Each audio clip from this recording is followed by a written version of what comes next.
না, একটা আমার করা মামলায় বেশ কিছুদিন আগে নিউ টাউনের 3টে তৃণমূলের বেআইনি পার্টি অফিস ভাঙার আদেশ হয় এবং সেই আদেশ কার্যকরী হওয়ার পরে থেকেই এইখানে যে পার্টি অফিসটা ছিল, যে সেটাকে চালাতো আর কি তৃণমূলের এখানকার ছোট কুটি নেতা, তার ইচ্ছা সেখানে আবার এরকম একটা বেআইনি নির্মাণ করবে। নানান তালে সে সেসব করতে চাইছে এবং গতকাল এই অঞ্চলের মানুষ একসাথে নেবে তাকে আটকায়।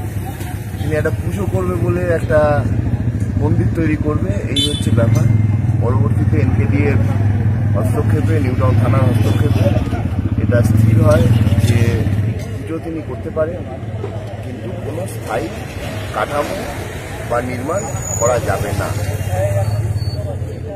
এই সময় আমিও এখানে আসি এবং নানানভাবে গালিগালাজ করা, অপমান করা এবং শেষে একেবারে যখন পুজো শেষ হয়ে যায় তারপরে চড়াও হয়, বাইরে থেকে এক লোককে নিয়ে এসে যা তা বলা, সুতরাং এইসব একটা বচসা সৃষ্টি করা এবং আমাকে উত্তপ্ত করা, এসব হয়।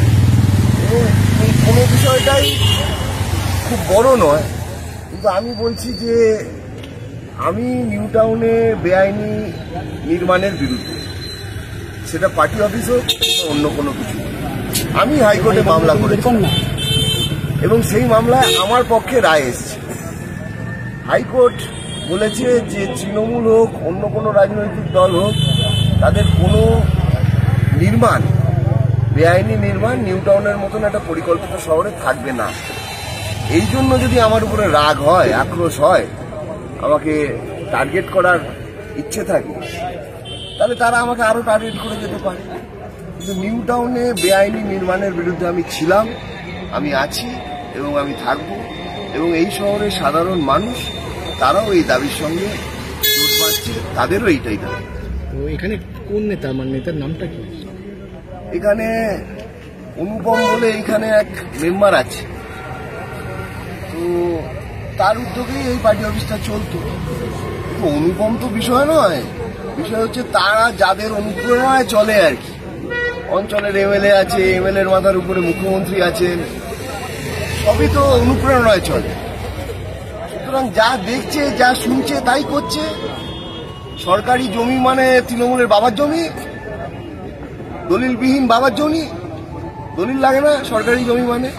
তৃণমূল সেখানে পার্টি অফিস করতে পারে, তৃণমূল সেখানে মৎস্য চালাতে পারে, তৃণমূল যা ইচ্ছে তাই করতে পারে।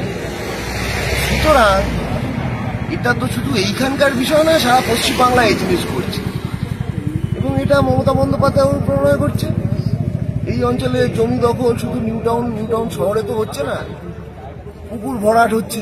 সে বিষয়ে আমি কেস করেছিলাম যে পুকুর ভরাট হয়ে যাচ্ছে, সেখানে বাড়ি হবে, হাইকোর্ট সেটাও আটকে দিয়েছে।